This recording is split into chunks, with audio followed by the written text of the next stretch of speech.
तो वीडियो शुरू करने से पहले ही मैं आपको बता दूं कि इस वीडियो में भर भर के स्पॉयलर्स होने वाले हैं। तो अगर आपको स्पॉयलर नहीं चाहिए तो आप इस वीडियो को मत देखिए, बाद में कंप्लेन मत कीजिएगा, पहले ही वार्निंग दे रहा हूं, ठीक है। तो स्वर्ड्समिथ विलेज आर्क के आखिरी एपिसोड में हम देख पाए कि नेज़ुको सनलाइट को झेल पाई। जी हाँ, बाकी डीमंस की तरह वो सनलाइट में जली नहीं। इनिशियली थोड़ा सा जली थी, लेकिन बाद में वो अडेप्ट कर गई। अब ये देखते ही हम सब के दिमाग में क्वेश्चन आएगा कि आखिर ऐसा हुआ कैसे।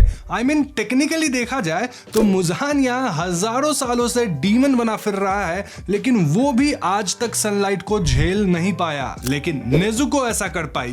कैसे? इसका डायरेक्ट आंसर हमें मांगा में कहीं नहीं दिया गया है, साथ ही एनीमे में भी कुछ सब्सटैंशियल हमें बताया नहीं गया। लेकिन मेरे पास इसको लेके एक थियरी जरूर है जिससे नेज़ुको के इस पावर को एक्सप्लेन किया जा सकता है। लेकिन उस थियरी को समझने के लिए हमें सबसे पहले यह समझना होगा कि डीमन बनने के बाद नेज़ुको का सफर किस तरह का रहा है। देखो, नेज़ुको स्टार्ट से ही एक यूनिक किस्म की डीमन है, और वो एकमात्र ऐसी डीमन है जो कि ब्लड को इस लेवल पे रेजिस्ट कर पाती है। इवन अगर हम तमायो की बात करें तो वो भी जब डीमन बनी थी तो अपने ही परिवार को खा गई थी। इनफैक्ट आज भी वो ह्यूमंस के नहीं बल्कि एनिमल्स के ब्लड को थोड़ा बहुत कंज्यूम करती है ताकि वो जिंदा रह सके। लेकिन वही नेज़ुको की बात की जाए तो वो शुरुआत से ही ह्यूमन ब्लड को रेजिस्ट करना सीख गई थी। हाँ, इनिशियल फेज में वो थोड़ा विचलित हुई थी जब ग्यू उसे मारने आया था, बट देन हम देख पाए थे कि उसी फाइट के एंड तक वो तांजीरो को बचाने लग गई थी। यानी हम कह सकते हैं कि डीमन बनने के बाद भी नेज़ुको आज तक कभी खून को चखी नहीं है। अब हम सब जानते हैं कि जो भी डीमन बनते हैं वो कहीं ना कहीं मुजान के इन्फ्लुएंस के अंदर होते हैं, लेकिन नेज़ुको यहाँ भी एक्सेप्शन है। स्टार्ट से ही वो मुजान के कर्स के अंदर नहीं थी। In fact unlike other demons, Nezuko को तो इंसानों से प्यार है यार, वो कहाँ ह्यूमंस को कंज्यूम करेगी। अगर आपको सीजन 1 का वो फाइनल सिलेक्शन वाला जो पूरा हुआ था केस वो याद हो तो वहां हम देख पाए थे फॉर्मर वाटर हाशिरा उरोकोदाकी को। उरोकोदाकी बताते हैं कि कैसे नेज़ुको डीमन बनने के बाद भी अपने एनर्जी को सो के रीजनरेट करती है। इनफैक्ट कई महीनों तक वो सो गई थी। देखो, यूजुअली कहा जाता है कि डीमंस जितना ज्यादा ह्यूमंस को कंज्यूम करते हैं वो उतना ही पावरफुल होते जाते हैं, लेकिन नेज़ुको तो आज तक ह्यूमंस को कंज्यूम करे ही नहीं, बट स्टिल वो पावर अप किए जा रही है। कैसे? अपने एनर्जी को वो कंजर्व करती है या फिर रीजनरेट करती है एनर्जी को, कैसे? सो के। अब मैं आपको ये सब इसलिए बता रहा हूं क्योंकि आपके लिए ये जानना बहुत ही जरूरी है कि नेज़ुको एक टिपिकल डीमन के पाथ पे कभी चली ही नहीं। तो ऐसे में जो नेज़ुको का इवोल्यूशन है वो भी कभी टिपिकल डीमन की तरह नहीं होगा। अब चलो हम नेज़ुको के कुछ फाइट्स पे भी नजर डालते हैं। तो नेज़ुको की जो पहली प्रॉपर फाइट हुई थी वो हुई थी टेंपल डीमन से। याद है वो डीमन जो तांजीरो नेज़ुको को मिला था जब ये लोग उरोकोदाकी से मिलने जा रहे थे? हाँ, वही था टेंपल डीमन। यहाँ नेज़ुको अपने किक्स का इस्तेमाल कर रही थी।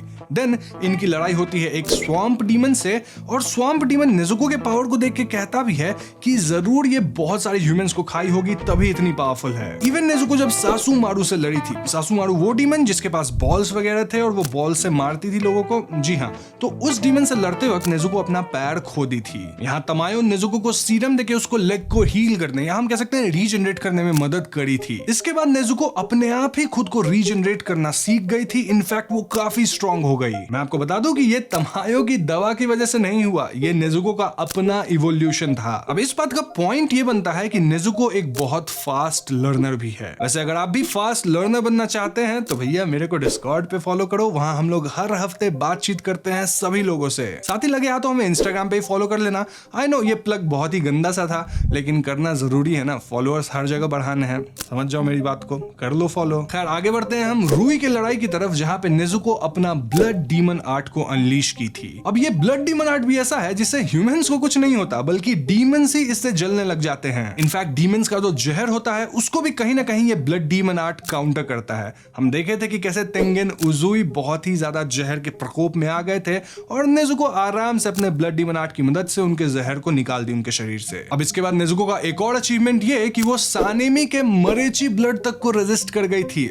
थोड़ा विचलित हुई थी, लेकिन उतना विचलित तो कोकोशिबो भी हुआ था जो कि कितने सालों से डीमन है। नाउ एंटरटेनमेंट डिस्ट्रिक्ट आर्क के दौरान नेज़ुको का ट्रू डीमन फॉर्म एकदम सामने आया था जहां वो काफी स्ट्रॉन्ग थी, लेकिन इस डीमन फॉर्म में वो कहीं ना कहीं अपने कंट्रोल को खो दी थी। यानी कि वो ह्यूमंस को कंज्यूम शायद कर लेती, लेकिन तांजीरो यहां भी उसे रोक लेता है। तांजीरो को डर था कि आगे कभी भी नेज़ुको अगर इस फॉर्म में आती है तो वो अपना कंट्रोल खो देगी, लेकिन अगेन नेज़ुको फिर से पावर अप कर गई। जी हाँ, अगले बार जब वो इस फॉर्म में आई यानी कि अपने ट्रू डीमन फॉर्म में, तो वो पूरे कंट्रोल में थी, तांजीरो की मदद कर रही थी। ये एक बहुत ही बड़ा इवोल्यूशन है क्योंकि अपने ट्रू डीमन फॉर्म में भी नेजुको ना सिर्फ तांजीरो की मदद कर रही है बल्कि वो कंट्रोल पा चुकी है अपने ऊपर। यानी कि हम कह सकते हैं कि इस पॉइंट पे वो पूरी तरह अपने डीमन फॉर्म को कंट्रोल कर रही है। तो इस पॉइंट पे नेजुको ब्लड डीमन आर्ट कर सकती है, यानी कि ब्लड मैनिपुलेशन, देन अपना साइज ऑल्टर कर सकती है, छोटा बड़ा चिबी फॉर्म में आ जाती है।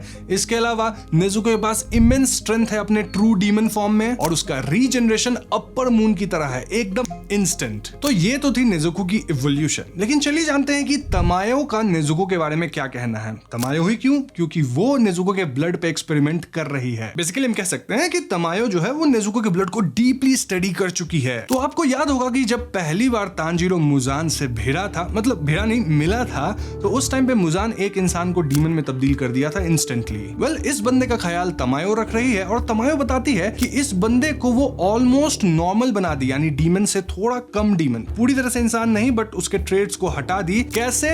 नेजुको के खून का इस्तेमाल करके। जी हाँ, नेजुको के खून के कारण ये बंदा मुजान के कंट्रोल से बाहर आ चुका है और भले ही वो पूरी तरह से ह्यूमन नहीं बना है लेकिन वो बहुत ही कम ब्लड पे सरवाइव कर सकता है। मतलब बेसिकली उसकी राक्षसी प्रवृत्ति जो है वो खत्म हो गई है, भले ही वो पूरी तरह ह्यूमन नहीं बना है। आगे तमायो बताती है कि नेजुको का जो ब्लड ट्रांसफॉर्मेशन है वो अलग ही लेवल पे है और बहुत ही कम समय में उसका खून बार बार चेंज हुआ है। तमायो के हिसाब से नेजुको का फोकस कहीं और है और इसी फोकस की वजह से वो अपनी पुरानी बातें यानी पास्ट की बातें याद नहीं कर पाती है। ऑल्दो वो पूरी तरह से डीमन भी नहीं है, मतलब डीमन है बट उसकी प्रवृत्ति डीमन जैसी नहीं है। वो चाइल्ड स्टेट में है, ठीक से बोल नहीं पाती, यानी कि अपने दिमाग पे उसका पूरा कंट्रोल नहीं है, होश में नहीं है पूरी तरह से, लेकिन उसका एक प्रॉपर एम है, यानी वो अपनी एनर्जी किसी एक चीज में बहुत ज्यादा इन्वेस्ट कर रही है। अब मेरा मानना है कि नेजुको का जो फोकस है वो सिर्फ एक चीज पे है और वो है तांजीरो को बचाना, उसके फाइट्स में उसकी मदद करना। तो इसी सब के कारण तमायो पहले ही प्रेडिक्ट कर दी थी, ऑल्दो एनीमे में बाद में दिखाया गया है, लेकिन वो प्रेडिक्ट पहले ही कर दी थी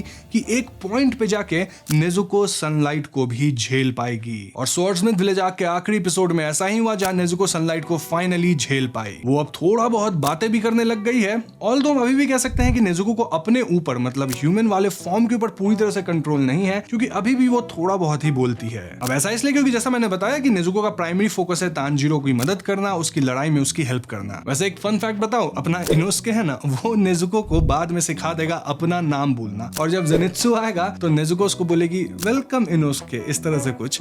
तो ऐसे में जेनित्सु जो है पूरा गर्म हो जाएगा, एकदम परेशान कि भैया ये इनोस्के का नाम क्यों ले रही मतलब इनोस्के है ही थोड़ा फन टाइप का बंदा, तो ऐसा कुछ होगा, काफी फनी सीन होगा। खैर, इतना जो मैंने बकवास किया है जिसको आप लोग सुन रहे हो और सोच रहे हो कि भाई कहना क्या चाहते हो, तो वेल, इससे कहीं ना कहीं आपके दिमाग में एक कंक्लूजन निकल रहा होगा कि अगर एक डीमन कभी खून को चखे ही नहीं तो शायद वो नेजुको के पाथ पे चल सकता है और वो भी सनलाइट को झेल सकता है। वेल, कंक्लूजन तो सही सही सुनने में लग रहा है, लेकिन आई थिंक ऐसा दूसरे डीमंस के साथ नहीं होगा, क्योंकि नेजुको के पास एक ऐसी चीज है जो कि दूसरे डीमंस के पास जनरली नहीं होगा और वो है उसकी एंसेस्ट्री। देखो, कमादो फैमिली जो है वो भले ही योरिची की लाइनेज नहीं है, लेकिन ये लोग कई 100 सालों से सन ब्रीदिंग को प्रैक्टिस करते आ रहे हैं। कैसे प्रैक्टिस करते हैं? वेल, हिनोकामी कागुरा डांस के फॉर्म में। यही वजह है कि कहीं ना कहीं कमादो फैमिली स्पेशल है। अब भले नेजुको खुद हिनोकामी कागुरा डांस नहीं करती थी, लेकिन वो एक ऐसे फैमिली से आई है जहां पे सन ब्रीदिंग सालों से प्रैक्टिस किया जा रहा है। तो ये जो लाइनेज है ये भी एक बहुत इंपॉर्टेंट रोल प्ले करता है, और उसके ऊपर से नेजुको का जो इवोल्यूशन मैंने आपको बताया है, इन दोनों को जब आप कंबाइन कर दोगे